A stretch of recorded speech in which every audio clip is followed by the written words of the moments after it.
Ghetto superstar, that is what you are. Coming from afar, reaching from the stars. Run away with me to another place so we can rely on each other. Or something like that.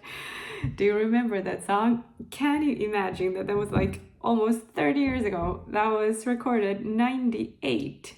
That's like sick. I think that song came like 15 years ago or so. So we continue this journey with my first book that I wrote 5 years ago.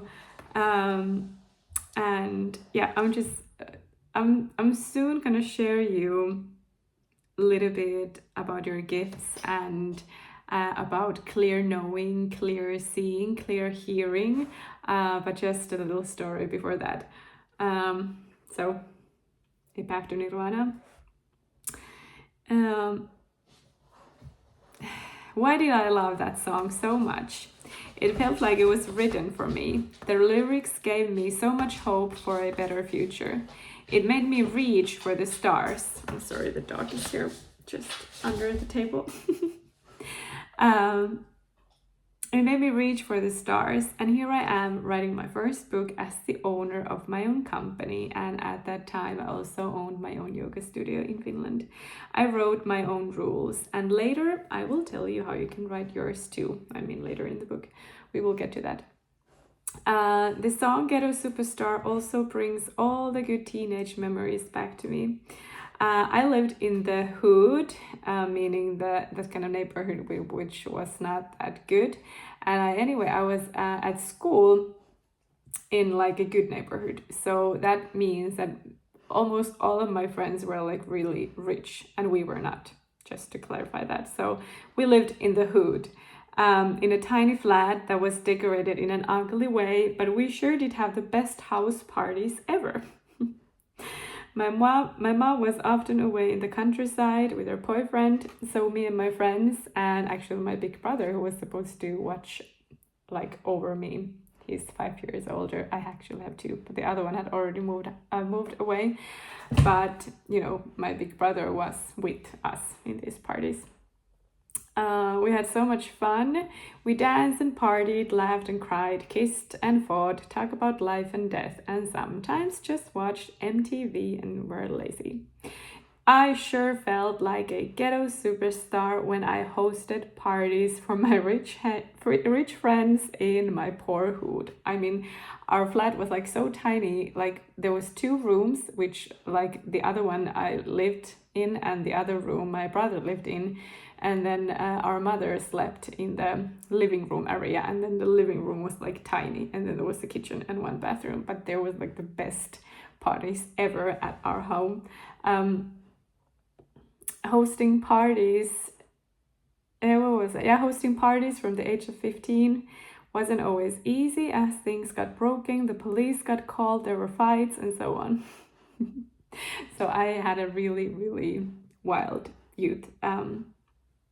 But anyway, I felt safe. I had the most amazing friends. We had this like our own little friend gang, and just there was so much trust. And we did stupid things, but like we never left each other in danger. And of course, I had my big brother who came a few times to help and so on. But these teenage years, it was just like I learned so much about humanity, about being a human, about about being lied at. I was sometimes the one who was lying, I was being cheated, and I was sometimes the one who was the cheater, and like just so many precious memories about humanity. And because I started very early, I also ended all these things. I'm all the time looking there because the camera is in a different place. The camera is there. Okay, so I also stopped quite early. So they say that you start to explore the world and all it has to offer when you turn 18. But in my case, that was when I started to calm down and settle more. I wasn't that interested in smoking or partying anymore. Those days were gone, and that's actually the truth. I started smoking like when I was 14, 15. And then I quit it when I was 18, 19. Been there, done that kind of a thing. Instead, I started to read more and more spiritual books.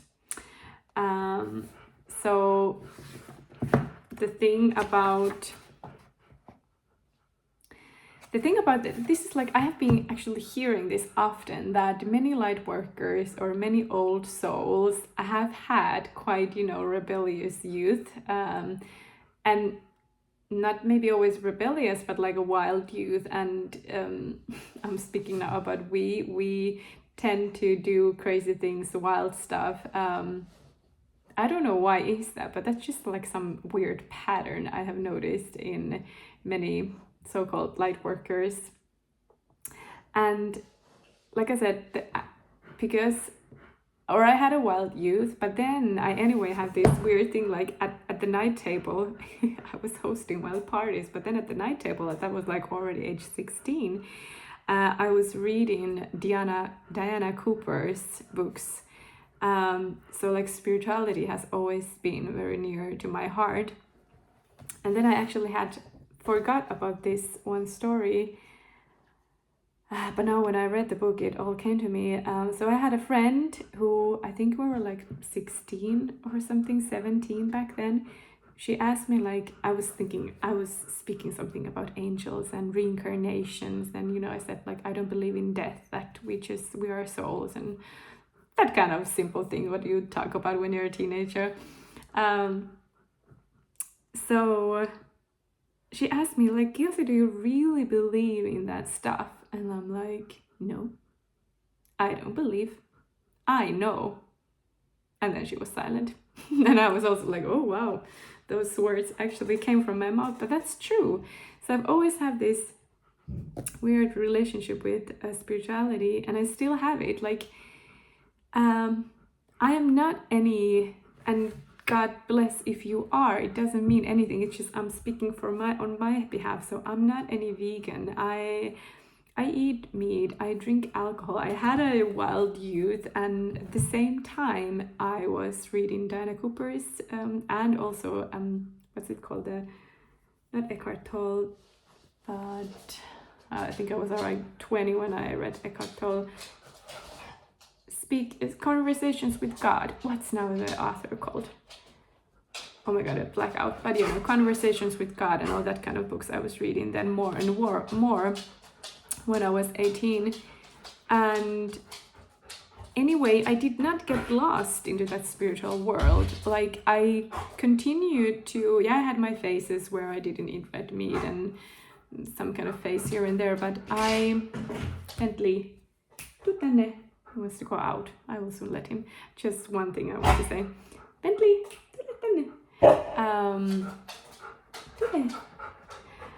so it's like I never did not have to choose. Like, I did not have to choose like spirituality or like wild partying.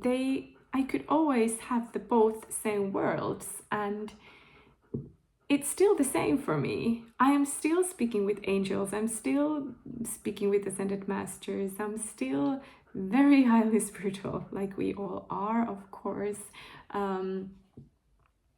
And I still get to live a normal life. So it was just really fun to read this. And what came to me about this passage that I read, that what my friend asked me, I don't believe, I know. So that's something I have been carried.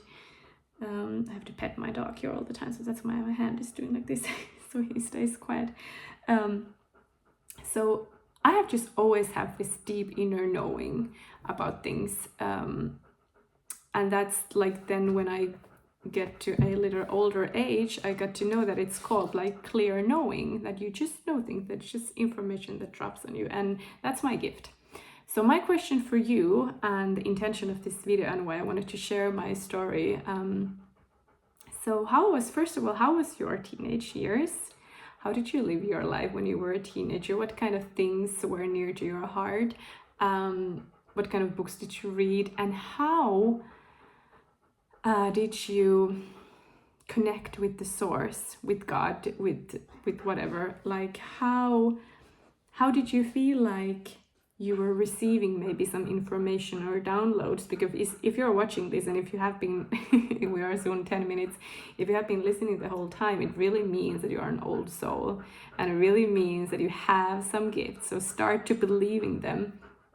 So like, what was the most easiest way for you to know things, to receive information? Was it, like I said, just like this clear knowing, or was it like make clear hearing, that you just heard some things and you just knew that this was the right thing? Or maybe clear vision, like you have always had easy to visualize things, to see things. Yeah, so that was my question for you today, and I'm gonna go now out with our dog. So next time, I'm not sure what I'm gonna speak about next time. Let's see what will the next chapter look like, but we will continue this journey where I am inspired to share a little bit small stories about my life, in order to, like, how can I formulate this? I want to share pieces of my life so that you get to connect with your own sacred soul purpose, because everything, our soul purpose, there have been like hints throughout our whole life. So ever since you were a child and teenager and young adult and all the, we get there. But the intention is, for if you're gonna watch this and you plan to watch this, maybe the whole series, I don't know how many videos it will be, but just to awaken your sacred soul purpose within you. Remember who you really are.